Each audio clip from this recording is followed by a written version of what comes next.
Aku bersamaku, kau kan menentukan arah. Wah, sorry Bang Indra, kita ganggu. Ya nggak, sambil ngopi. Ada juga Bang Dian ya, Dian dari Aliansi Jurnalis Independen. Ada Bro Ali juga ternyata sebagai narasumber LPSK kemana pada peringatan 34 tahun peristiwa Talasari.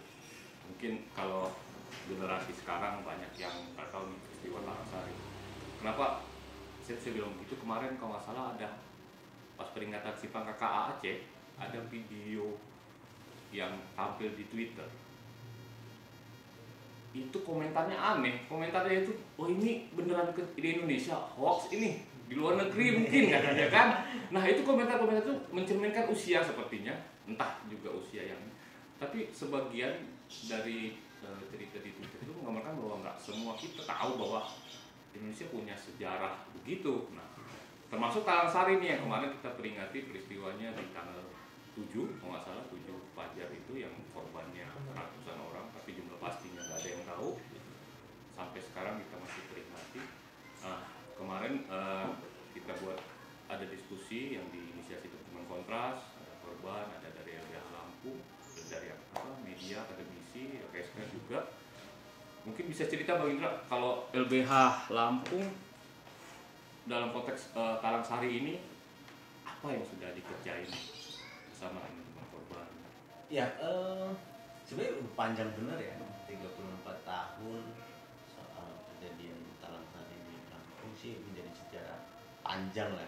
Sejarah panjang itu menceritakan sequel perjuangan korban bersama jaringan NGO lokal maupun nasional terhadap perjuangan keadilan mereka gitu. Dengan berbagai bentuk kebijakan yang terus berubah ya kan? Dan termasuk misal soal yang terbaru adanya TPPH gitu. Itu kan juga misal beberapa rekomendasi salah satu rekomendasi soal bagaimana narasi kronologis sebenarnya yang kemudian sepanjang 34 tahun itu masih berjuang soal seperti apa masih belum berubah.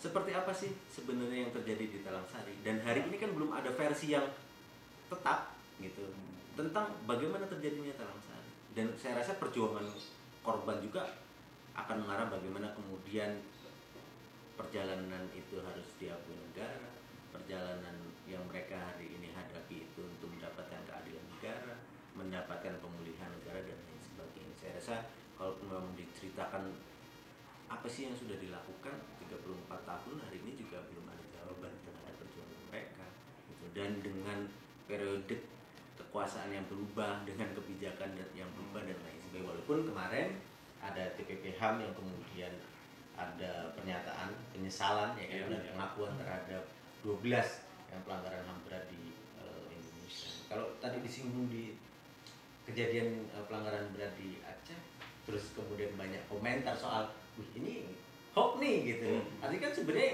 di satu sisi itu kegagalan negara dalam konteks penuntasan yang terhadap pelanggaran yang terjadi, dan kemudian kegagalan negara untuk bagaimana mengungkap sebenarnya apa yang terjadi.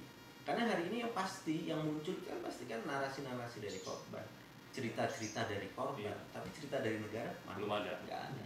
Sehingga ketika muncul di media sosial generasi X apa Y sekarang ini kan, Malah udah ada generasi strawberry katanya.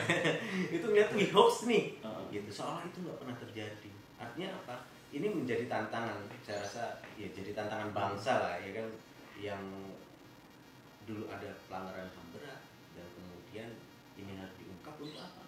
Generasi mereka yang nggak pernah tahu itu, agar sebenarnya jangan sampai itu terjadi di generasi selanjutnya kan, sebenarnya itu.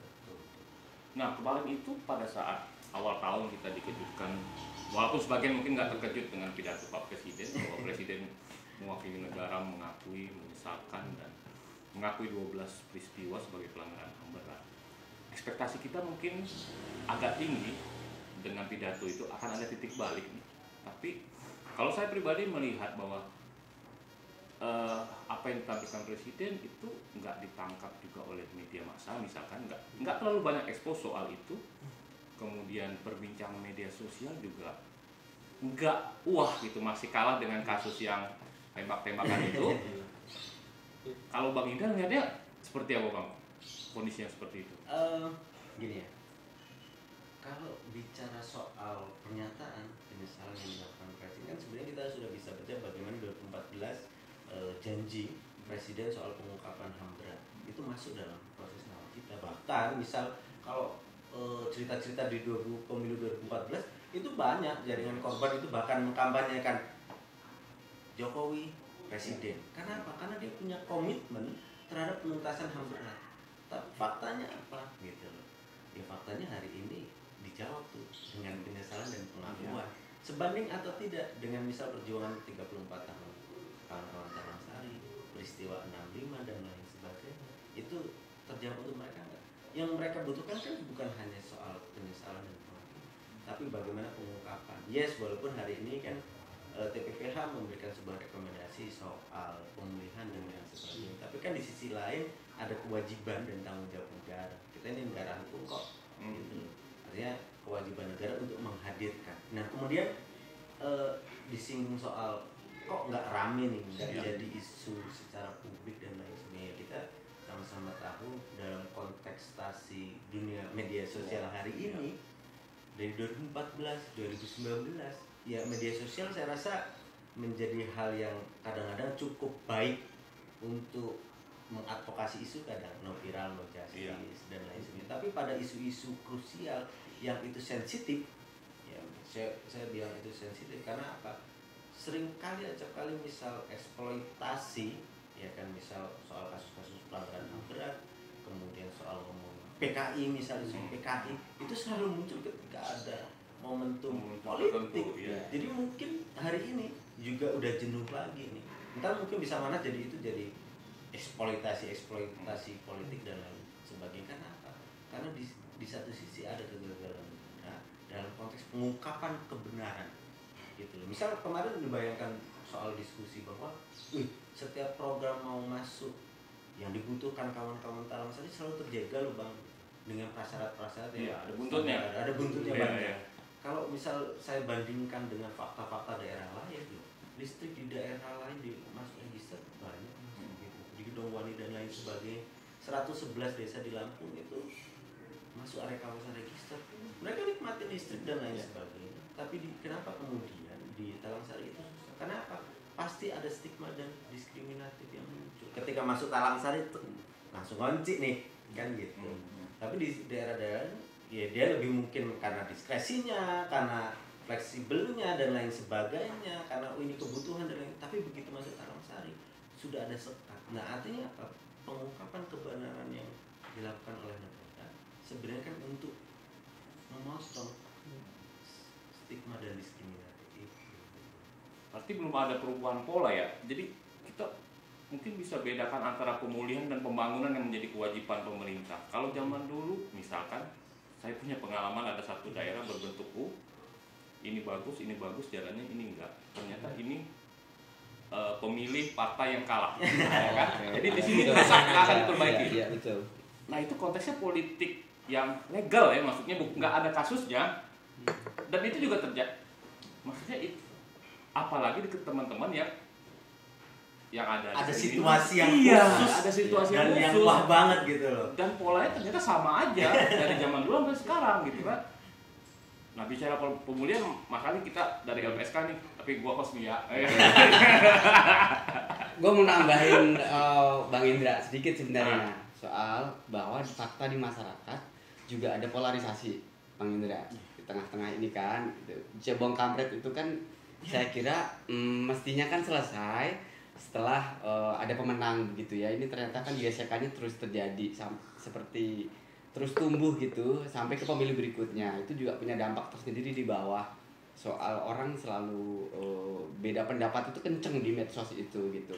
Yang pertama, yang kedua soal memang ada problem eksklusi peminggiran gitu yang mestinya gini, kita udah tahu ada peristiwa yang mengakibatkan seseorang itu menjadi korban gitu dan dia terpinggirkan kan baik secara politik, hak dan macam-macam.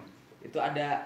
Nah, peminggiran itu mestinya tugas pemerintah itu adalah meminimalisir itu, brother. berikutnya gitu ya, supaya dia nggak terdiskriminasi berikutnya lagi gitu. Nah, upaya itu tuh yang nggak bisa satu instansi sebenarnya, karena ternyata misalnya ya presiden udah ngomong akan memulihkan misalnya, tapi kan di level daerah atau di level bupati atau di apa itu kan masih punya problem tersendiri, masih mengecap. Oh ini nih kalau menstempel kalau ada bantuan sih dari pusat, tapi kalau sini kelihatannya kok jangan dulu ya, kayak gitu-gitu tuh. Barrier seperti itu sebenarnya yang harus diatasi sampai di tingkat level bawah sih ya gitu. Nah, masalah bantuan, LPSK melakukan pemulihan melalui bantuan salah satunya.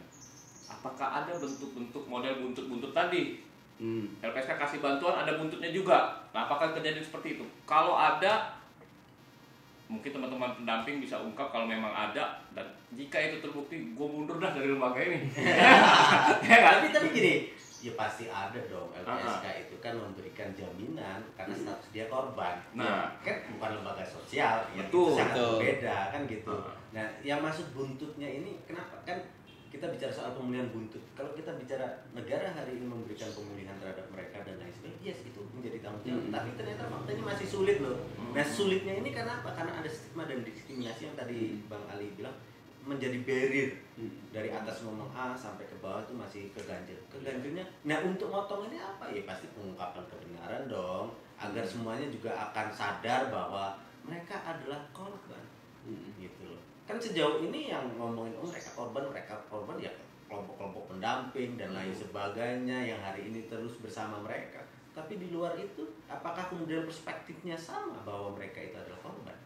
Kan gitu. Nah, barrier itu yang seharusnya penting sekali. Kemarin Bang Ali kan bilang bahwa penyelesaian non yudisial dan yudisial ini nggak bisa kemudian saling-saling dapat. Ya, saya sangat sepakat itu. Tapi jangan kemudian dalam konteks hari ini pembicaraan ada non yudisial ke mereka, kemudian yang yudisial ini jadi ditinggalkan. Ini juga harus dikejar gitu loh. Karena juga kemudian yang di sini dia akan terhambat dengan tadi apa? Polarisasi di masyarakat, stigma dan lain sebagainya. Bahkan presiden udah ngomong A, pemerintah daerahnya masih banyak stempelnya loh gitu loh. Untuk ngilangin stempelnya itu ya yudisial. Untuk apa? Pengungkapan kebenarannya. Karena perspektifnya jadi sama semua nih bahwa mereka adalah korban yang kemudian hak-haknya dipenuhi, pengungkapannya dipenuhi dan lain sebagainya. Nah, konteks pemulihan LPSK itu kan harusnya juga mengarah ke penuntasan secara yudisial, karena LPSK bekerja dalam ruang lingkup peradilan pidana. Kapan dimulainya? Pada saat proses awal sampai akhir. Kapan mulai dari awal? Awalnya sudah dimulai, penyelidikan Komnas HAM sudah keluar. Itu kan adalah bagian dari proses peradilan, sehingga LPSK bisa memberikan bantuan. Harusnya pemulihan yang dilakukan LPSK ini konteksnya menunjang proses justisial yang sampai saat ini entah kapan gitu kan. Walaupun yang tahun kemarin ada yang dipaksakan karena janji dipaksakan. LPSK gimana dalam konteks pertentangan justisial dan non justisial?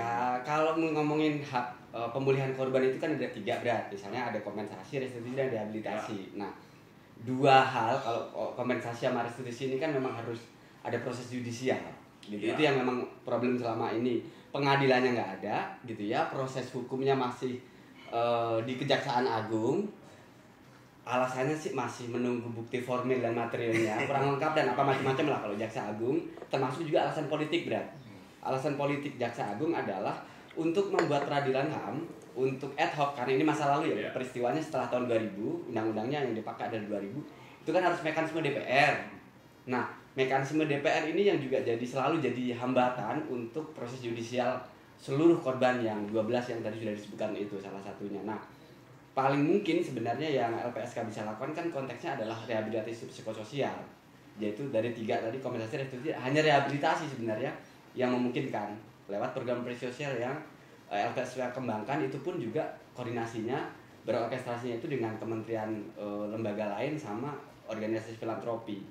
Meskipun nggak cukup banyak ya, setahun itu ya cuma bisa mendapatkan uang, mengumpulkan dari sejumlah kementerian itu cuma hanya 1 miliar sekitar rata-rata setahun, Bang. Jadi juga nggak apa ya, karena memang problemnya membuat cantolan khusus di masing-masing kementerian kebijakan untuk isu bahwa dia adalah korban pelanggaran HAM berat itu cukup sulit ternyata kalau nggak ada apa ya, komando dari atas begitu untuk bikin dong program khusus.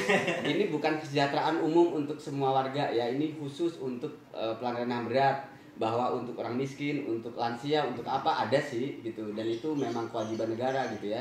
Jadi konteks kewajiban negara pemulihan yang LPSK lakukan sebenarnya masih sebatas itu menurut saya. Nah ini kan kerja kolektif, kerja bersama lah ya.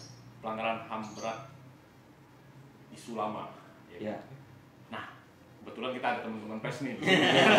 Iya, Ada maksudnya dari Dan Haji. lagi peringatan Hari Iya. Pers Nasional. Apakah isu pelanggaran HAM berat ini cuma kita doang nih yang menganggapnya penting dan strategis? Nah, gimana dengan di media sendiri? Karena makin hari ya isunya pelanggaran HAM yang viral nih kayaknya, pelanggaran HAM viral, HAM yang viral yang selama pelanggaran HAM berat masa lalu udah sangat jarang mungkin kita lihat gitu kan, liputan khusus atau tulisan-tulisan di wartawan. Kalau dari Mas Dian gimana Mas? Iya, di tanggal 7 kemarin kan ada saksi korbannya meninggal ya, jam juri gitu.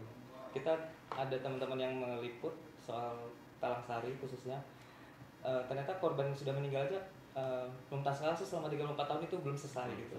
Jadi ada angle itu yang kami pikir itu bagus sih, pas peringatan ini ya, peringatan Talang Sari gitu. Kalau kami pikir Ini yang Pak Azwar ya?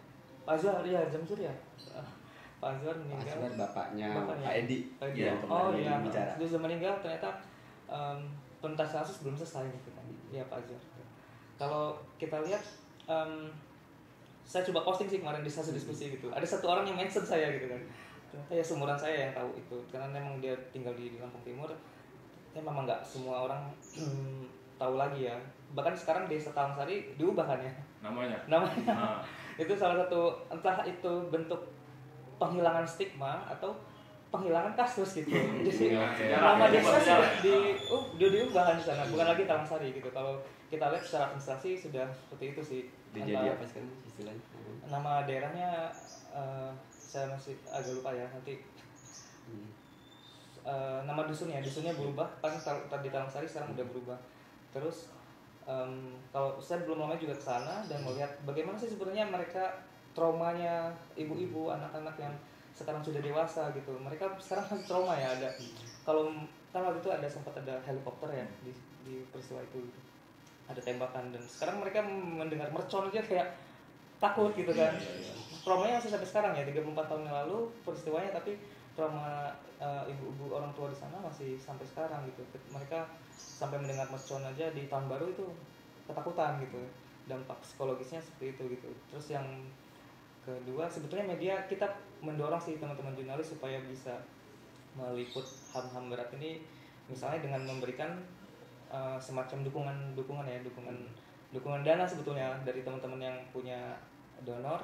Kita coba kasih fasilitasi pelatihan dan kita beri semacam uang transport lah untuk sana, karena media bisa kita Bandar Lampung untuk menuju ke sana lumayan jauh kan ya, bisa 2-3 jam, dan untuk kegiatan kita di Bandar Lampung mungkin sehari bisa 5-10 berita gitu ngeditnya dan kerjanya gitu. Jadi kita ingin hal-hal yang pelanggaran HAM berat ini bisa ditulis secara komprehensif ya, komprehensif, dan jangan lagi tulisan yang straight news gitu. Kita pengen tulisan yang in-depth, panjang, feature gitu, dan ketika kita baca 1-2 tahun ke depan itu masih enak gitu dibacanya gitu. Kemarin kita di Aji dan teman-teman jurnalis kita buat semacam pelatihan, dan ada satu orang yang menulis tentang Talang Sari di situ, dan sekarang juga udah terbit. Kebetulan terbitnya di hari 8 ya, tanggal 8, dan pas peringatan tanggal 9 itu momen bagus sih bagi kami ya, untuk sebetulnya masih ada sih yang jurnalis yang peduli gitu pelanggaran HAM berat, meskipun nggak semuanya tahu ya Talang Sari itu seperti apa sih gitu. Nah kemarin itu yang mengemuka adalah jumlah korban. Mungkin data Komnas HAM ada datanya, jumlahnya banyak, ratusan, yang masuk ke LPSK belasan, kan? Terus muncul pertanyaan kemarin, siapa yang korban ini, siapa yang menetapkan korban misalkan? Kalau LPSK mengacu ke peraturannya ya kita tunggu dari Komnas HAM-nya, siapa yang diusulkan, ditetapkan melalui surat keterangan sebagai korban. Sementara kalau datanya angkanya ratusan.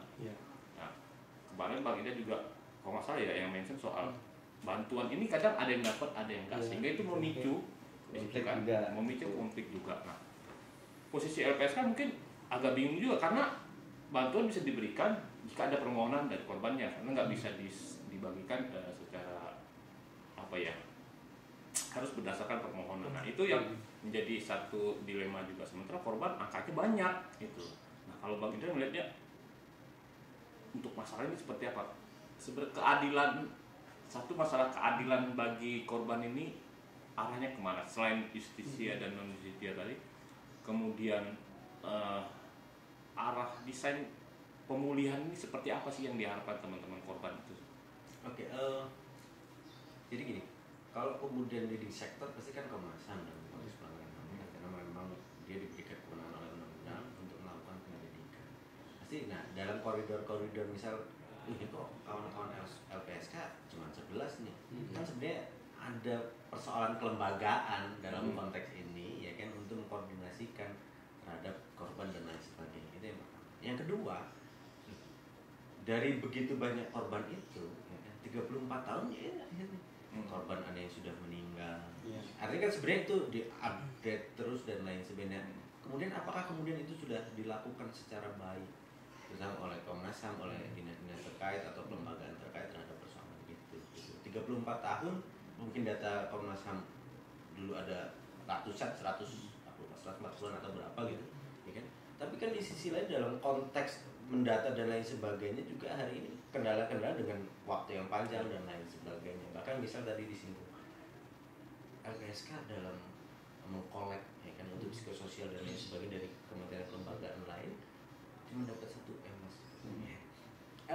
Atau jangan-jangan gini, ketika mencantumkan isu soal pelanggaran HAM berat itu ternyata susah. Kan akhirnya kita akan berbicara etika negara kayak mana dalam konteks pelanggaran HAM berat. Ya kita bisa lihat bagaimana hari ini terduga pelaku pelanggar HAM itu masuk dalam jabatan-jabatan strategis, ya kan, dan kemudian misal Jaksa Agung ngomong dalam RDP kalau nggak salah waktu itu ya, soal kasus Semanggi 1, Semanggi 2 bukan pelanggaran HAM berat, padahal itu sudah ditetapkan Komnas HAM kan gitu. Artinya kan kemudian kita akan membaca ulang kembali, ini negara serius atau enggak gitu.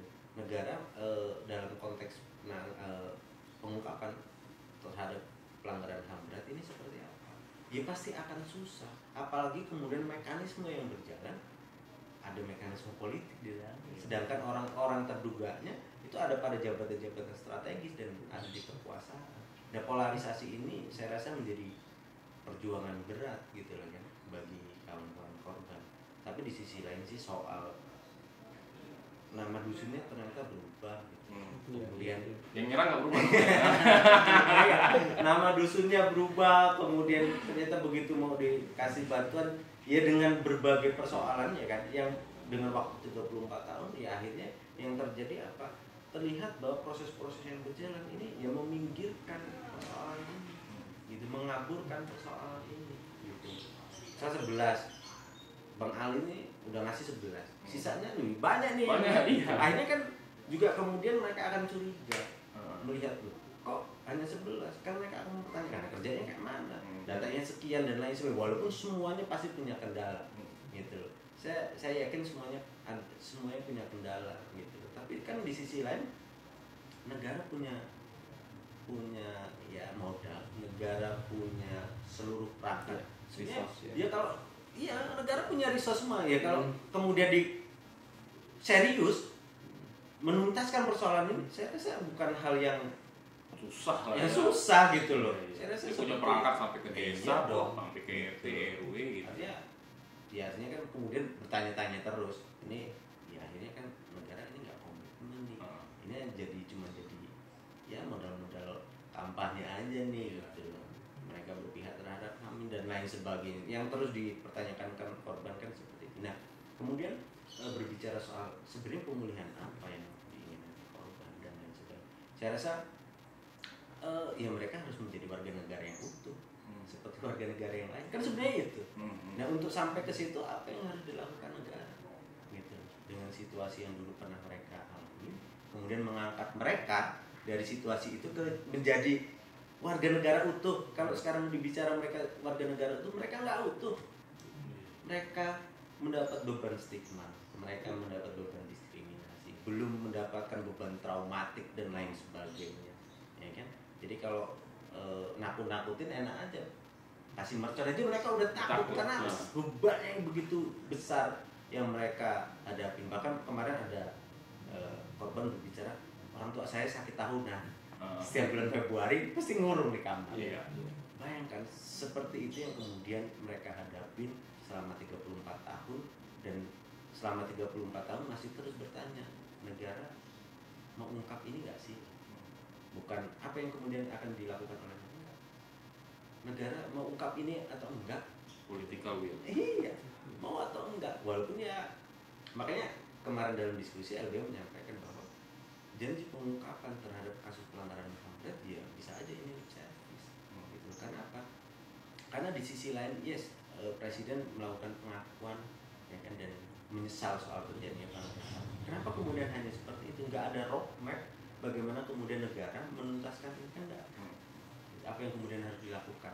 Ya. Walaupun kemudian ada rekomendasi dari TPP HAM, yes, di situ rekomendasi bagaimana apa yang dilakukan oleh negara dalam konteks penyelesaian non yudisial. Tapi di sisi yudisialnya kemudian kita terlihat jadi agak ditinggalkan. Nah, kalau kemudian dilihat lagi ke belakang, ini pakai kepres, sedangkan mandat undang-undang peradilan HAM ekstra judicial itu harusnya dilakukan berdasarkan undang-undang. Artinya semuanya akan ya berkulik-kulik lagi, ya kan, ada dimensi politiknya yang kemudian susah, dari sisi negaranya juga terduga pelaku ada di lingkaran-lingkaran itu, ya benar.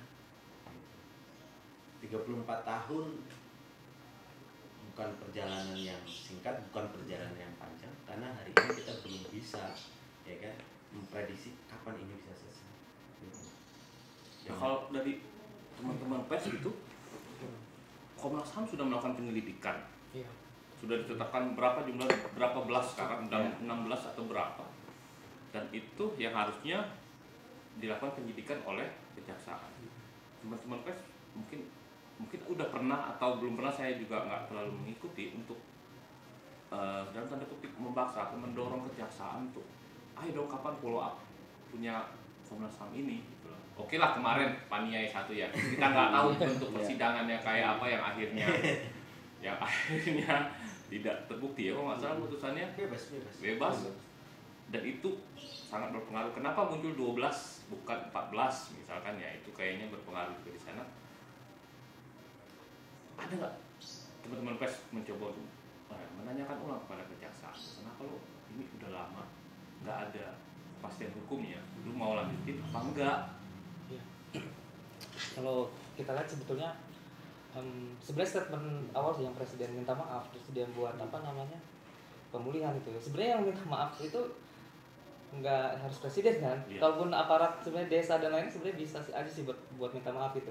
Makanya saya pikir sih memang beberapa tulisan yang masuk di media di Lampung itu belum sampai ke sana sih, memang kejaksaan dan lain. Kita masih sifatnya masih tulisan yang santai, bukan santai ya, feature itu lebih humanis gitu. Mereka yang coba melihat bagaimana sih trauma masa lalunya gitu, terus apa sih yang dihadapin sekarang gitu. Mereka misalnya hak tanah juga sekarang nggak ada kan ya, cuma dari beberapa kakak di situ cuma satu sih yang punya sertifikat gitu, dan yang lainnya belum bisa gitu. Kenapa? Ya waktu itu ada 11 tahun ya, 11 tahunan militer berdiam di sana, dan masyarakat yang di sana tuh pergi dan mereka bisa masuk lagi tanpa status tanah yang jelas. Ya kami pikir sih ini jadi konflik yang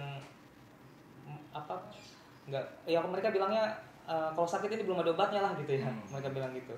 Nah, untuk kejaksaan sebetulnya teman-teman di media masih belum sana memang ya, untuk bagaimana sih mendesak dan mengadvokasi gitu. Saya juga bilang sih ke teman-teman media kalau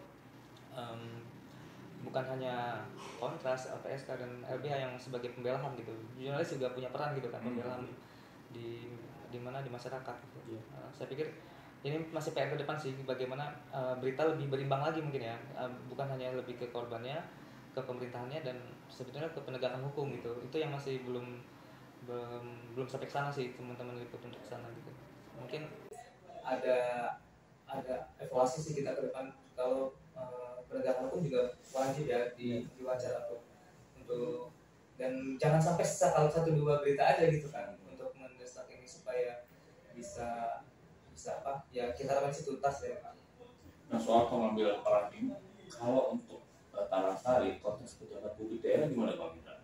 Kita nggak mereka atau ya gitu ya? Ya bisa gini lah. Aku lupa tahun 2018 atau 2019 pernah terjadi islah besarnya ya. Islah di pemerintah daerah ya kan difasilitasi oleh Pemda Lampung Timur, kemudian ada Kemenko Polhukam, kemudian ada beberapa korban. Begitu cek korban yang mana nih? Karena kan sebenarnya kalau kemudian dilihat dari proses itu, loh, ini ada etikat tidak baik juga dari pemerintah daerah untuk proses ini, walaupun kemudian wacana dia islah gitu. Tapi apakah kemudian itu disetujui korban dan lain sebagainya? Nah, pada waktu itu korban langsung gitu melaporkan proses itu kepada ombudsman bahwa itu adalah maladministrasi dan lain sebagainya. Termasuk LPSK dipanggil. Iya, kayak itu gitu. 2018 dipanggil. Nah, artinya kan sebenarnya kalau dilihat dari kayak mana nih pemerintah daerah juga masih kayak gitu. Dan kemarin disampaikan oleh kawan-kawan, setiap pergantian pemerintah daerah, pergantian bupati, habis ganti besoknya bupati datang janji A, B, C, faktanya nggak ada gitu loh. Mereka hari ini menghadapi situasi-situasi yang terus berulang. Bicara soal komitmen dan lain sebagainya, ya komitmen itu kan bukan ditunjukkan dalam konteks besok korban listrik masuk, jalan beton masuk dan lain sebagainya. Sebenarnya kan bukan pada porsi yang seperti itu, tapi pada porsi soal peristiwa yang terjadi, pengungkapan, dan seharusnya pemerintah daerah kan harus mendorong proses itu gitu. Tapi faktanya ya nggak terjadi ya. Akhirnya apa, setiap pergantian bupati dan lain sebagainya datang silaturahmi dan lain sebagainya gitu-gitu aja. Akhirnya apa, formalitas yang terjadi. Nah kemudian disinggung soal Jaksa Agung, kita sih melihat ini kan berkasnya bolak-balik ya kan, dari Komnas HAM, Jaksa Agung balik dan lain sebagainya. Tapi kemudian ketika ini direlate ke kasus Pania yang salah satu peradilan HAM paling baru dibandingkan misal Timur ya kan, Tanjung Priok yang sudah pernah berjalan dengan ya proses-proses yang seperti itu. Kita melihat di Pania kemudian bebas, kan sebenarnya mungkin ada gap perspektif Komnas HAM yang ad hoc ya kan, hakimnya ad hoc, tapi di kejaksaan kemudian ya masih dengan skema yang seperti itu gitu. Atau kemudian tapi di sisi lain misal dari Jaksa Agung juga di kasus-kasus besar yang lain dia bisa kok bentuk jaksa ad hoc gitu. Tapi kenapa terhadap pelanggaran HAM berat ini nggak mau gitu kan? Kan artinya perspektifnya juga kemudian harus nyambung semua, bagaimana pelanggaran HAM berat itu dan lain sebagainya. Karena saya rasa kalau ditanya Bang Ali kayak mana buktinya gitu, 34 tahun siapa saksinya gitu loh. Apa ya kan, itu kan akan sangat berbeda saya rasa dalam konteks pembuktiannya ya kan gitu. Dan perspektif ini yang kemudian dulu waktu Komnas ya untuk kasus Talang Sari juga banyak penolakan sebenarnya. Waktu penyelidikan itu kan memanggil sejumlah purnawirawan maupun instansi, dan jadi memang untuk bisa mengambil keterangannya dalam konteks penyidikan juga ditolak gitu. Komnas HAM sudah mengajukan juga ke pengadilan gitu ya untuk dia bisa ke lapangan dan itu menjadi bukti, itu kan juga harus izin. Itu juga ditolak. Jadi beberapa prosedur formil material untuk memperkuat materinya penyelidikan sendiri itu juga sebenarnya ada hambatannya sendiri, sehingga bayanganku wajar kalau ditolak gitu, karena memang secara material gitu ya itu juga banyak hambatan di lapangan dan tahuku. Nah satu hal juga ini Bang Indra ya, mungkin dari perspektif hukum lah. Pania bebas misalkan, apakah putusan pengadilan peradilan HAM itu membebaskan si A, apakah itu juga berpengaruh terhadap bahwa kasus ini bukan pelanggaran HAM berat lagi, karena apakah itu hanya berlaku untuk si terdakwa saat itu bahwa dia tidak terbukti terlibat dalam peristiwa itu, tapi tidak menghilangkan peristiwa itu sebagai satu pelanggaran HAM yang berat dong? Pasti saya rasa kan gitu, dalam konteks bebas atau enggak kan dia peristiwa ini ada, tapi orang yang didakwanya yang kemudian bukan. Yang paling berat rumusan tanggung jawab komandonya berat. Asik. Gitu. Jadi Artinya kan yang bukan- didakwa ini kan putri, bukan Iya. kakap ya. Sehingga untuk membuktikan apakah dia bersalah atau tidak hanya di level paling bawah, itu ya sulit terbukti kan di proses pengadilan. benar. Sehingga Gitu. dampaknya kemudian saya nggak tahu ya, apakah asumsi saya ini benar. Akan ada ketidakpercayaan lagi terhadap proses peradilan HAM ya. Itu yang paling bahaya. terjadi. Itu Gitu. yang paling Dampak bahaya. itu yang sebenarnya saya takut. Itu yang paling bahaya. Jangan sampai kemudian ya kan narasinya dengan adanya kasus Pania dengan bebas menjawab apa pelanggaran HAM berat itu tidak bisa diselesaikan melalui peradilan HAM Peradilan HAM.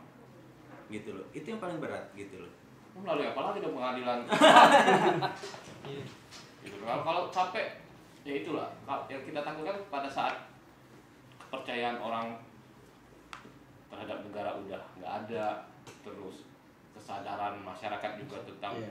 kejadian masa lalu ini udah makin memudar, iya kan, generasi makin muda, korban makin Iya. lanjut, ya kan, sehingga isu ini akan ya bisa disebut hilang ditelan zaman kali ya, gitu kan. Nah itu yang kalau saya pribadi lebih mengkhawatirkan itu dan menjadi otokritik.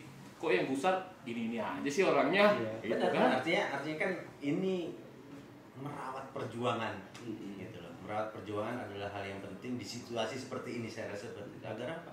Agar ini nggak dipinggirkan, ini nggak dihilangkan, ya kan, ini nggak dilupakan dan lain sebagainya. Saya rasa tanggung jawab generasi ini lah ya kan. Pertama terus menuntut negara untuk mengungkap kasus ini. Yang kedua pasti merawat, ya kan, agar persoalan ini tidak ditelan lama. Terus dirawat dengan bagaimana kemudian terus kita selalu berbicara soal seperti apa kasus-kasus pelanggaran HAM berat dan lain sebagainya. Terus menceritakan dengan versinya masing-masing ya kan, dari kawan-kawan jurnalis, dari kawan-kawan pendamping, dari korban. Terus itu dibicarakan untuk apa? Untuk memastikan bahwa ini loh negara ada persoalan, harus tuntas. Oke, mungkin itu obrolan penting nggak penting sih. Cuman jadi legasi lah karena Iya, jejak digital bisa dilihat nanti. Kita berangkat dari diskusi publik kemarin, kenapa kita peringati peristiwa ini walaupun sudah 34 tahun dan belum ada titik terang, ya mudah-mudahan paling tidak informasi ini berlanjut. Betul. Informasi ini berlanjut. Tetap kita mengabarkan ke publik ya, bahwa ini penting, kita masih ada persoalan. proses penyelesaian seperti apa Ya. dan bagaimana desain negara menyelesaikan persoalan ini. Ya. Maka itu hanya setiap janji politik tapi ya itu akan gue ingat juga kalau gue mau maju misalnya. Iya, iya.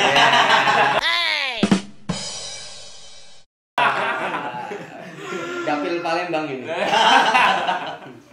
Mungkin itu sahabat Info LPSK, mudah-mudahan dari obrolan kita ada Bang Indra dari LBH Lampung, ada Mas Dian dari LBH Lampung, ada Mas Ali dari LPSK. Kita berangkat dari diskusi publik soal peringatan 34 tahun peristiwa Talang Sari. Semoga bisa tidak ada yang lupa terhadap peristiwa ini karena korbannya banyak dan sampai saat ini belum ada penyelesaian dari negara. Sampai jumpa lagi di program Jalan Panjang Keadilan berikutnya. Mandul. Go. Iya.